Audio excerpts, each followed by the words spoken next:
नमस्कार, मैं हूं विजय कुमार और आप देख रहे हैं नॉलेज की बात एक्सपर्ट के साथ।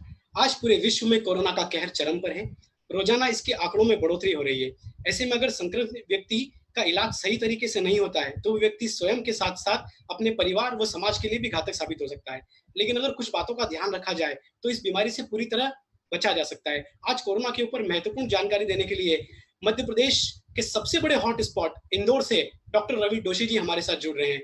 आप एचओडी हैं department of pulmonary medicine, Aurobindo medical college, consultant physician है।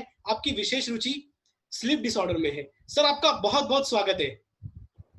बहुत बहुत आभार विजय भाई, सभी को सादर जय जिनेंद्र। जी सर। सर, आप हॉस्पिटल से सीधे हमारे साथ जुड़े हैं, इसके लिए भी हम आपको बहुत बहुत धन्यवाद देते हैं।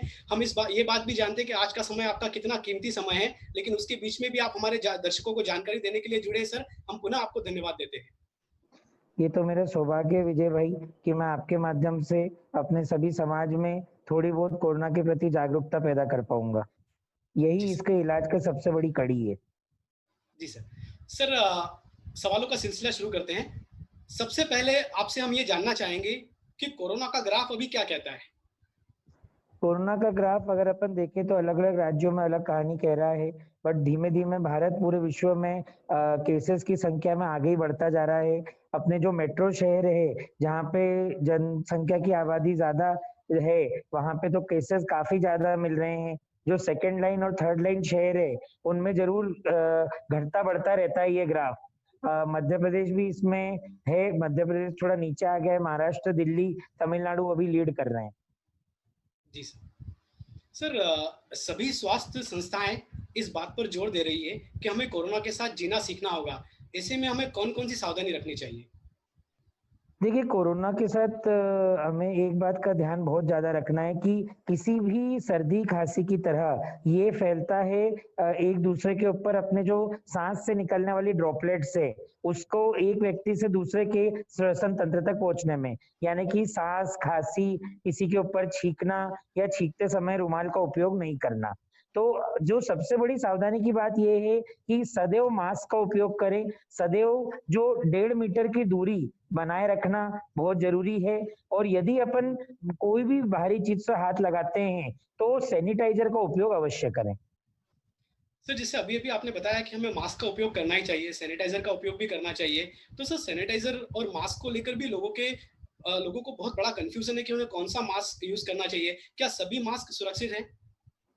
देखिए, निश्चित रूप से ये इसको कहते हैं chain of transmission. Chain of transmission में अगर आप कोई भी चीज अपने सांस में आने वाली हवा के आड़े लाएंगे तो वो निश्चित रूप से बहुत बड़ा वायरस का बाहर बाहर रोकेगी। अगर कोई व्यक्ति साधारणतः मार्केट में काम कर रहा है, बाजार में घूम रहा है, तो एक सिंपल कपड़े का मास्क भी उपयोगी है। पर अगर कोई व्यक्ति वाकई में किसी उस मरीज की देखभाल कर रहा है, अगर वो चिकित्सक है या फिर उन मरीजों की चिकित्सा में इन्वॉल्व है किसी भी रूप में, तो निश्चित रूप से सर्जिकल मास्क या N95 मास्क उन लोगों के लिए उपयोगी होते हैं। ओके। सर, अभी आप सीधे हॉस्पिटल से हमारे साथ जुड़े हैं। अभी आप संक्रमित मरीजों के बीच में ही हैं। हम आपसे जानना चाहेंगे कि अभी तक आपने कितने मरीजों का इलाज किया है और उसमें से कितने ठीक हो चुके हैं? Shri Aurobindo institute of medical sciences जहाँ पे मैं काम कर रहा हूँ और हमारे चेयरमैन भंडारी साहब के मार्गदर्शन में अभी तक 3,600 से अधिक मरीज का इलाज यहाँ पे अरविंदो में हो चुका है। और ये बहुत ही गर्व की बात है कि उनमें से 2,700 से अधिक मरीज का सफलतापूर्वक डिस्चार्ज भी हो चुका है। सर, कोई मरीज भी है सर, जिसके लिए आप कुछ यहाँ कहना चाहेंगे? देखिए, एक मतलब किसी एक मरीज के लिए क्या, मैं तो सभी के लिए कहना चाहूंगा कि कोरोना का संक्रमण वाकई में घरों को इन्वॉल्व करता है। किस तरह से अपने समाज में ये फैला है इसके बारे में सोच पाना भी अभी बहुत मुश्किल है। तो साधारण तरीकों को अपनाएं। अज्ञानता या फिर इसमें जो अवैज्ञानिक बातें होती हैं जिसके पीछे लोग अक्सर काफी अपना समय और स्वास्थ्य बर्बाद करते हैं, उनसे बचने की जगह साधारण वैज्ञानिक बातों पे चलें और आप पाएंगे कि आप और आपका परिवार इससे हमेशा बच के रहेगा। सर, एक पेशेंट के बारे में काफ़ी खबरें भी आई थी। आपने उन्हें ट्रीट किया है और उनकी उम्र 102 साल थी और वो डिस्चार्ज भी हुए आपके यहाँ से। वो माताजी एक थी, मैं थोड़ी उसमें सुधार करना चाहूँगा, 95 वर्ष की माताजी थी। वो माताजी सफलतापूर्वक इलाज करके घर गई हैं और वो यहाँ 14 दिन हमारे बीच में रहीं। ऐसे हम कम से कम अभी तक 17 से 20 वृद्ध जनों को, जिनकी उम्र करीबन 85 के ऊपर होगी, उनका सफलतापूर्वक इलाज कर चुके हैं। सर एक सामान्य व्यक्ति जो अभी-अभी अपने काम की शुरुआत कर रहे हैं, यानी कि वो अभी-अभी अपने काम पर लौट लौट रहे हैं, ऐसे में उन्हें क्या-क्या ध्यान रखना चाहिए? देखिए, जो सबसे ज़रूरी बात ये है कि 3 महीने तक आपका जो दुकान थी, आपका जो व्यवसाय था, वो पूर्णतः बंद था। तो जी, उसमें फर्स्ट काम तो ये है कि आपको उसको खोलते टाइम पूरी ध्यान रखना चाहिए, धूल वगैरह में भी बीमारी के कण मौजूद हो सकते हैं। खोलते टाइम प्रॉपर सावधानी रखें, आँखों का चश्मा, मास्क, शील्ड पहने, मास्क नॉर्मल कपड़े का मास्क पहने, हाथों पे दस्ताने पहन सके तो और बढ़िया है। प्रॉपर साफ-सफाई करें, सैनिटाइजेशन करवाएँ उस हिस्से का, और न सिर्फ उस हिस्से का बल्कि जो छत है, जो अपना गेट वाला पार्ट है, गेट के एकदम बाहर वाला हिस्सा है, उसको भी एक बार प्रॉपर्ली सैनिटाइज करवाएँ। और विशेषकर ऐसी परतें जिनके ऊपर चीज़ें आके चिपक सकती हैं, मान लीजिए कागज हुए जो काफ़ी समय से पड़े हुए थे, या फिर ऐसे कपड़ा हुआ, तो उनको बदल दीजिए, कवर हुए, सोफ़ा कवर हुए, उन सबको बदल दीजिए। और अगर साधारण प्लास्टिक या कुछ ऐसी भी पर्चियाँ हों जो कि पोंछी जा सकती हों, तो उनको प्रॉपर सैनिटाइज़र के कपड़े से क्लीन करवा दीजिए, डिसइन्फेक्ट कर दीजिए। जी सर। सर एक चीज़ और यहाँ आपसे समझना चाहेंगे कि एक बात काफ़ी सामने आई थी सर कि अगर कोई व्यक्ति कोरोना से संक्रमित है और सामान्य तौर पर उसका पता नहीं चलता है और वो दूसरे व्यक्ति को भी संक्रमित कर सकता है, तो ऐसे में अब ये केसेस काफ़ी ज़्यादा फैल रहे हैं और अभी हम देखेंगे तो आज का आंकड़ा भी काफ़ी डरावना है। तो आपको लग रहा है कि इस टाइप के जो केसेस हैं वो बहुत तेज़ी से बढ़ने वाले हैं आने वाले टाइम में? जो आप कैटेगरी को बोलते हैं, उनको हम हमारी भाषा में एसिम्प्टोमेटिक कैरियर्स बोलते हैं। एसिम्प्टोमेटिक कैरियर्स को इस बीमारी के फैलाव का एक बहुत मुख्य कारण प्रकार का जो फैलाव होता है, वो बहुत ज़्यादा सीरियस केसेज़ में रिज़ल्ट नहीं करता है। रादर वो कम्युनिटी में इसकी इम्यूनिटी बढ़ाने में काम करता है और इससे हर्ड इम्यूनिटी निर्मित होती है। यानी कि जब सभी लोगों को इन्फेक्शन हो जाएगा, तो इम्यूनिटी उस स्तर पे चले जाएगी, जहाँ कोरोना की तीव्र रूप सामने नहीं आएगा। तो ये चीज़ होती है, पर ये अगर आप माने मैं भी संक्रमित हो सकता हूँ, विजय भाई आप भी संक्रमित हो सकते हैं, या अगर अपन खिड़की के बाहर जाके देखें तो वो नादान सा बच्चा जो सड़क पे खेल रहा है वो भी संक्रमित हो सकता है। पर उससे किसी भी प्रकार का डर आपको नहीं है। ज़रूरी ये है कि हम सभी से एक ग्रुप सावधानी बरतें, सामान्य दूरी बनाए रखें एवं मास्क का उपयोग सदैव करें। जी sir. Sir as a doctor आप इस बात को मानते हैं कि सरकार के द्वारा कोरोना की रोकथाम में उठाए गए सारे कदम सही हैं? 100%। मैं जिस शहर में रहता हूँ, इंदौर, जो कि स्वच्छता का नंबर 1 शहर है, हम पे तो वैसे ही तंत्र की विशेष मेहरबानी है। और इंदौर जहाँ शुरू में ग्रसित था, वहाँ पे अब वो दूसरों को पाठ पढ़ा रहा है कि कोरोना से कैसे लड़ा जाता है और कैसे इस जंग में जीता जाता है। इंदौर की कई मेडिकेशन मॉडल्स, कई ट्रीटमेंट मॉडल्स को दिल्ली में भी अपनाया गया है, एवं हमारे यहाँ खुद के सेंटर पे आए दिन हमको अलग-अलग हॉस्पिटल से टीम्स आती हैं, जो हमारी ट्रीटमेंट प्रणाली की स्टडी कर रही हैं। तो मैं मानता हूँ कि शासन तंत्र का निश्चित रूप से इसमें एक बहुत अच्छा योगदान रहा है। डे 1 से सभी सुविधाएँ, आपको किसी भी प्रकार की एक्सपर्टाइज़ चाहिए, गवर्नमेंट कॉलेज के एक्सपर्ट्स के द्वारा राय चाहिए, चाहे हमारे कॉलेज का पार्टिसिपेशन उनको चाहिए हो, हमेशा तंत्र ने एक सुविधा प्रदान करी है, जो कि मैं श्रेय देता हूँ भारतवर्ष की प्रत्येक सरकार को। सर महामारी के इस दौर में डॉक्टर देवदूत बनकर हम सबकी जान बचाने में लगे हैं। उसमें वो कामयाब भी हुए हैं, लेकिन ऐसा क्यों होता है कि डॉक्टर किसी की जान बचाने के लिए जाते हैं, तो लोग उनके ही जान के दुश्मन बन जाते हैं? विजय भाई, इसमें सबसे बड़ा है अज्ञानता एवं बीमारी का डर। हमेशा हिंसा तब होती है जब अज्ञानता हो और उस चीज के बारे में हम में एक डर छुपा हो कि ये मुझे हानि पहुंचाने आ रहे हैं। तो वहीं वो व्यक्ति, जब आप देखेंगे कि जिन जिन जगह पे हिंसा हुई है, उसी के 1-2 दिन बाद जब वहां पे प्रॉपर वे में पूरी मैसेज को समझाया गया, तो वहीं पे उन्हीं डॉक्टरों का स्वागत किया गया। तो मैं मानता हूँ कि ये एक ह्यूमन नेचर है, जो कि एक अननोन से डर हमेशा बना रहता है। हम इस चिकित्सक पेशे में इस टाइप के व्यवहार को हमेशा डील करने की कोशिश करते हैं। दुख तब होता है जब वो झड़प हिंसक हो जाती है, क्योंकि कोई भी चिकित्सक सदैव आपकी मदद करने आएगा, कभी भी आपको नुकसान पहुंचाने नहीं आएगा। इसीलिए हम उन्हें देवदूत बोलते हैं सर। सर, ऐसा कोई डाइट प्लान बनाया जा सकता है जिसको अपनाने से कोरोना होने के चांसेस कम या ना के बराबर हो जाए? निश्चित रूप से डाइट का कोरोना में एक बहुत महत्वपूर्ण स्थान है। प्रोटीन और विटामिन जिन भी खाद्य पदार्थों में होते हैं, हरी पत्तेदार सब्जी, चने, ड्राई फ्रूट्स एवं अपने सिट्रस वाले फ्रूट्स जिनमें विटामिन सी होता है, इन सभी को लेने से, दूध को लेने से, गर्म पानी पीने से आप पाएंगे कि हम हमारे डाइट से भी अपनी इम्यूनिटी बढ़ा सकते हैं, और अच्छी इम्यूनिटी कोरोना अगर हो भी जाए तो भी उस बीमारी से लड़ने में मदद करती है। जी सर, अभी अभी ग्लेनमार्क फार्मा और उसके बाद स्वामी रामदेव ने भी कोरोना मेडिसिन लॉन्च की। क्या वाकई दवाओं से कोरोना ठीक किया जा सकता है? देखिए, किसी भी हम जब हमारे एमबीबीएस में मेडिसिन को थर्ड ईयर में पढ़ना चालू करते हैं, तब हमारे प्रोफेसर हमको ये बात बड़े स्पष्ट रूप से बताते हैं कि एंटीवायरल या वायरस के इन्फेक्शन के लिए कभी भी कोई स्पेसिफिक मेडिसिन नहीं बनाई जा सकती है, जिसका सिंपल कारण ये होता है कि वायरस अपना रूप बहुत तेजी से चेंज करता है। बट वायरस के ऊपर, वायरस के अलग अलग बायोकेमिकल प्रणालियों पे काम करने वाली मेडिसिन टाइम टू टाइम आई है, चाहे वो फेविपिराविर हो जो ग्लेनमार्क लाई हो, चाहे वो रेमडेसिविर हो जो हेट्रो और मिलान लेके आए हैं। इन सब दवाइयों ने कहीं ना कहीं वायरस के ऊपर अपना एक मैकेनिज्म ऑफ एक्शन दिखाया है, और जो ट्रायल्स हुई हैं उन ट्रायल्स में एक प्रकार के ग्रुप ऑफ मरीजों में इनमें फायदा देखा गया है। रेमडेसिविर गंभीर मरीजों में और फेविपिराविर साधारण और मीडियम मरीजों में। बहुत ही जल्द भारत सरकार ने भी ट्रायल के बाद इनकी अनुमति दी है, तो हम भी हमारे सेंटर में अब इनका उपयोग चालू करने वाले हैं। सर, इसी से जुड़ा हुआ एक सवाल ले लेते हैं। हमारे एक दर्शक का ही सवाल है। रेमडेसिविर नाम की जो दवाई है, रेमडेसिविर नाम की जो दवाई है, वो कोरोना के इलाज के लिए बहुत कारगर है, जैसे अभी आपने बताया, तो वो हमारे देश में उपलब्ध क्यों नहीं है? ये आपका जो प्रश्न है बहुत ही प्रासंगिक है, पर मैं आपको बताऊं कि इसका उपयोग भले ही ऑफिशियली डीजीसीआई का अप्रूवल 2 दिन पहले आया है, पर इसका उपयोग बांग्लादेश के थ्रू महाराष्ट्र में, दिल्ली में काफी टाइम पहले से चालू हो गया था। हमको स्वयं को हमारे एक मरीज में इसकी आवश्यकता थी, तो 3 हफ्ते पहले उस मरीज के स्वजनों ने बड़ौदा से इसका अरेंजमेंट हमारे लिए करवा दिया था।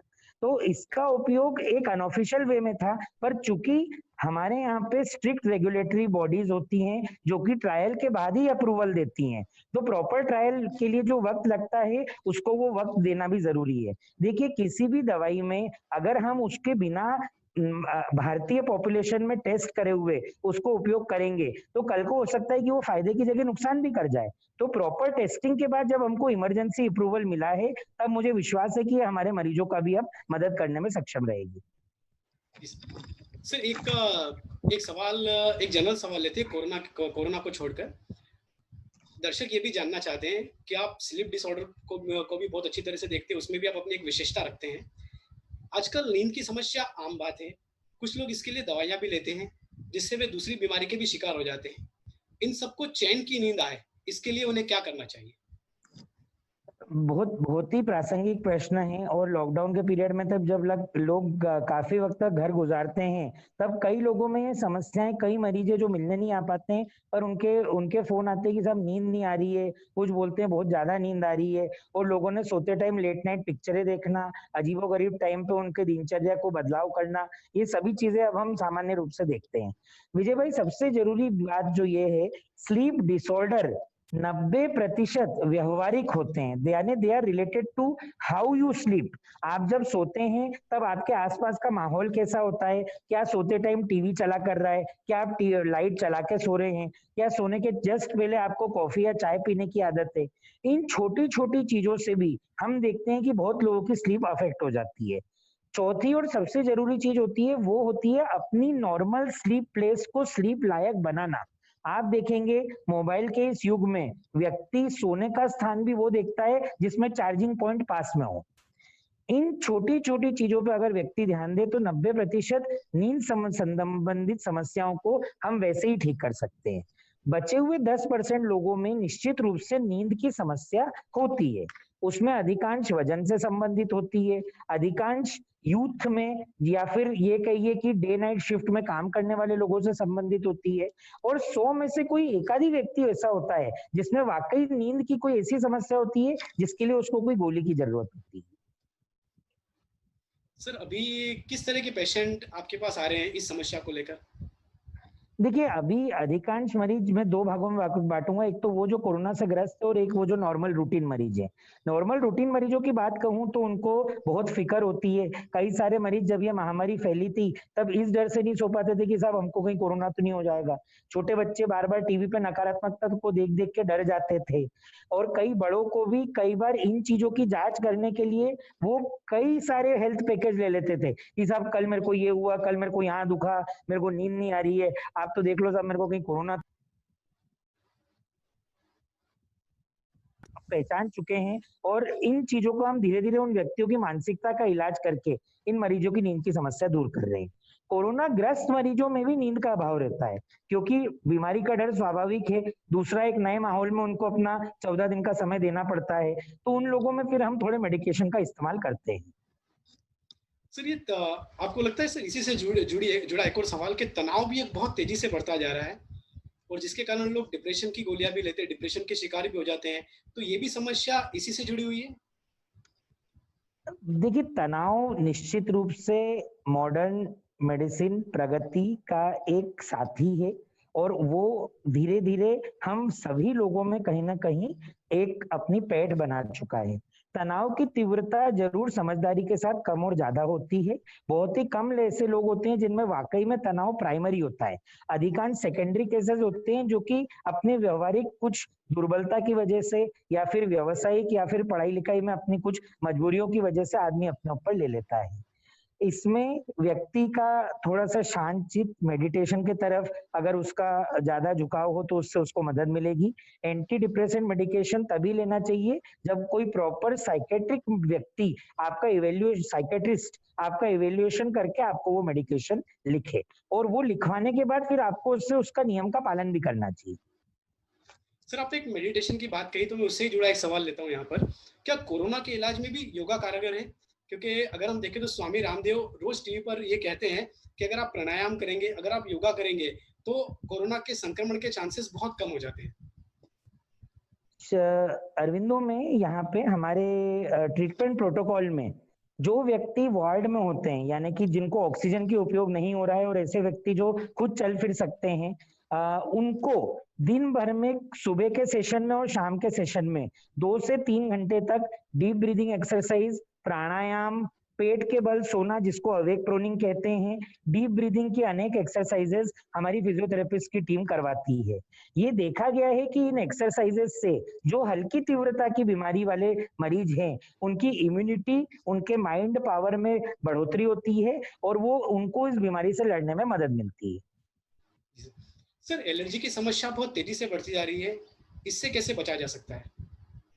देखिए, अगर हम कहें कि प्रगति के साथ तनाव है, तो इसी तनाव का एक रूप जब श्वसन तंत्र के ऊपर आता है तो वो कुछ केसेस में एलर्जी बन के सामने आता है।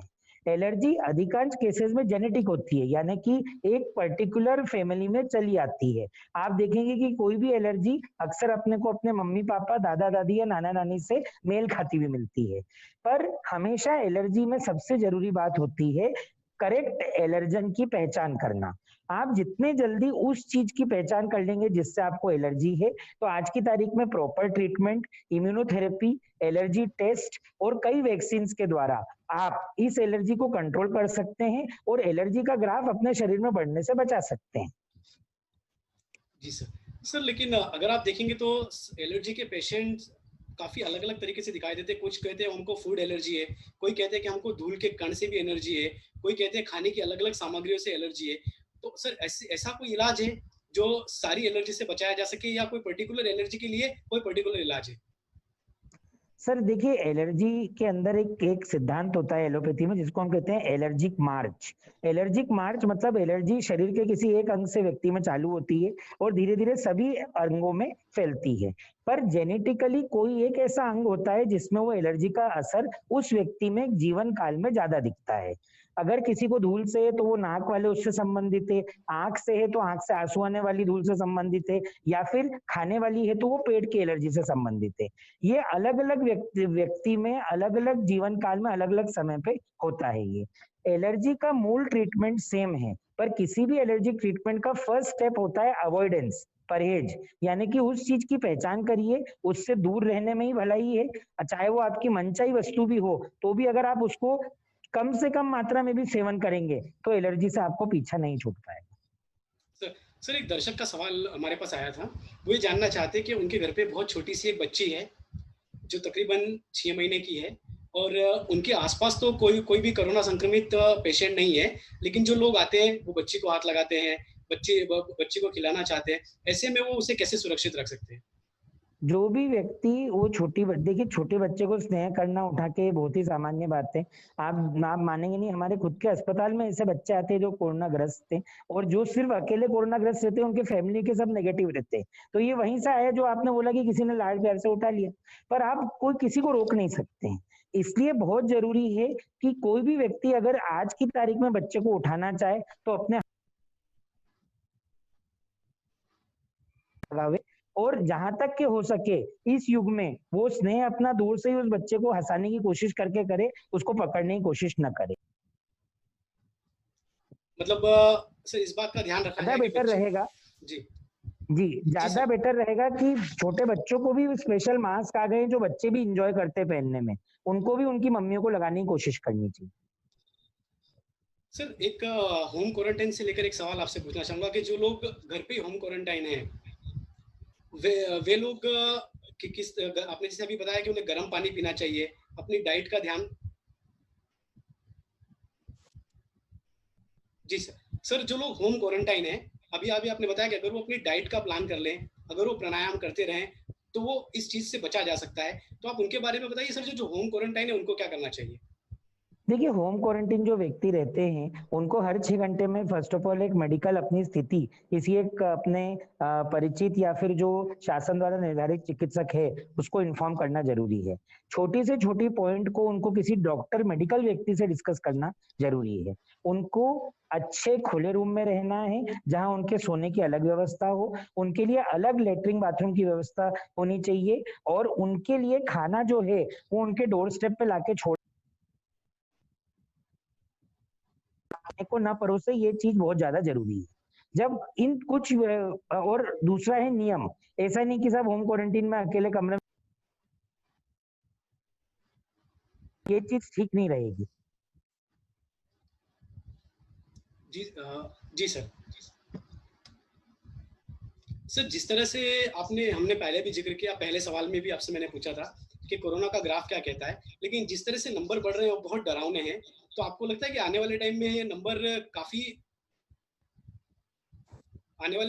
नंबर और बढ़ेंगे सर? देखिए ये तो निश्चित है, ये नंबर बढ़ेंगे, पर इन बढ़े हुए नंबरों को लेके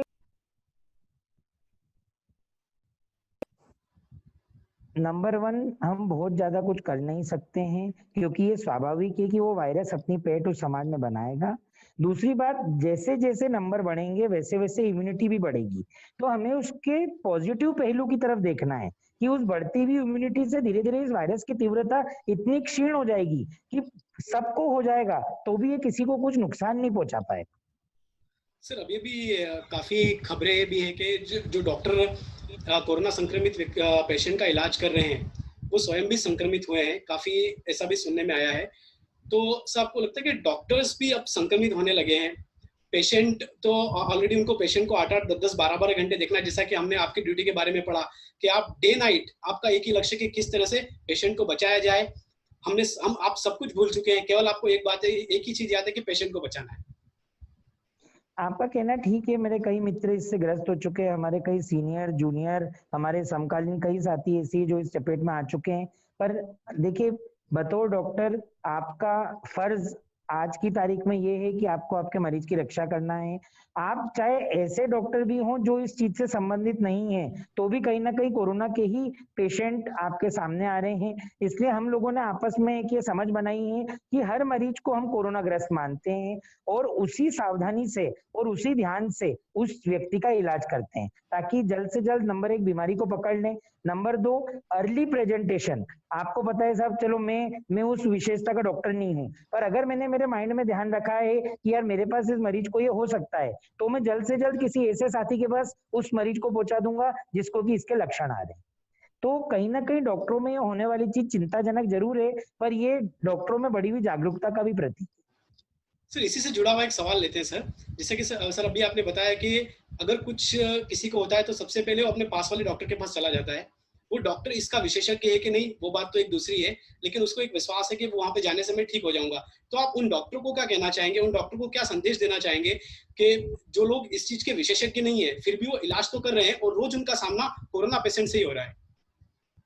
इसीलिए सभी डॉक्टरों को अभी हिदायत दी गई है हमारे सरकार के द्वारा कि आप अपने क्लिनिक को कोरोना कंप्लायंट बनाइए। आप उसमें प्रॉपर शील्ड की व्यवस्था करिए, सैनिटाइजेशन की व्यवस्था करिए, दूरी रखिए। अब डायरेक्ट वॉक इन ओपीडी मेरे ख्याल से कुछ समय तक तो संभव नहीं होगी। हम लोग स्ट्रिक्टली अपॉइंटमेंट सिस्टम पे ही मरीज को देखने का कोशिश कर रहे हैं, ताकि एक जगह भीड़ होने से बचाया जा सके। दूसरा, इलेक्ट्रॉनिक मीडिया, यानी कि अब हम कंप्यूटर और सॉफ्टवेयर के द्वारा ज्यादा ट्रीटमेंट को, टेलीमेडिसिन को बढ़ावा दी जा रहा है सरकार के द्वारा, ताकि आप टेलीफोन या व्हाट्सएप पे भी कंसल्टेशन अपने डॉक्टर साहब से ले सके। और जो फॉलोअप विजिट है, फॉलोअप विजिट में जब आप डॉक्टर साहब को अपनी रिपोर्ट्स दिखाने जा रहे हैं, तब जरूरी नहीं है कि बीमार व्यक्ति भी साथ में जाए। तब अगर कोई उनका अटेंडर भी साधारण रूप से चले जाएगा या फोन के द्वारा, तो भी आप उस संक्रमण से बच सकते हैं। इस टाइप की कुछ हिदायतें अब डॉक्टर अपने मरीजों को देने लग गए हैं। सर इस कोरोना काल के अंदर काफी संचार की क्रांति ने हमारी बहुत मदद की है। आज हम कहीं भी बैठे हुए किसी भी व्यक्ति से दूर से बात कर रहे हैं, उनसे फोन से बात कर रहे हैं, टेली कॉन्फ्रेंसिंग से बात की जा रही है। तो काफी डॉक्टर्स ने भी ये कॉन्सेप्ट अपनाया है, काफी हॉस्पिटल्स ने भी ये कॉन्सेप्ट अपनाया है कि वो अपने सारे पेशेंट के साथ टेली कॉन्फ्रेंसिंग, जूम के जरिए बात कर रहे हैं, या इसी कोई भी संचार का माध्यम जिससे वो इजीली उनके साथ कनेक्ट हो सके। आपको इस क्षेत्र में कितनी संभावनाएं दिखती है भविष्य में? असीम संभावनाएं एवं संचार क्रांति, इंटरनेट कनेक्टिविटी एवं इंटरनेट की स्पीड धीरे धीरे चिकित्सा के रूप को आने वाले 1 साल में बदल के रख देगी। और इससे मैं मानता हूं कहीं ना कहीं हमारे चिकित्सकों को व्यक्ति का इलाज और उसका मर्ज जल्दी पकड़ने में बहुत मदद मिलने वाली है। लेकिन सर ये इतनी उपयोगी है क्योंकि डॉक्टर और पेशेंट का तो रिश्ता ऐसा है कि जब डॉक्टर और पेशेंट पास में होते हैं, वो उन्हें प्रॉपर एग्जामिन करते हैं, प्रॉपर चेक करते हैं, उसके बाद वो उन्हें दवाई लिख कर देते हैं, फिर वो दवाई लेते हैं। तो ये कॉन्सेप्ट को एक्सेप्ट करने में कितना टाइम लगेगा सर हमें? इसका एक्सेप्टेंस तो इस 3 महीने के लॉकडाउन ने काफी हद तक दे दिया है। बाकी एक डॉक्टर और मरीज के मुलाकात से जो विश्वास पैदा होता है उसका तो कोई तोड़ नहीं है।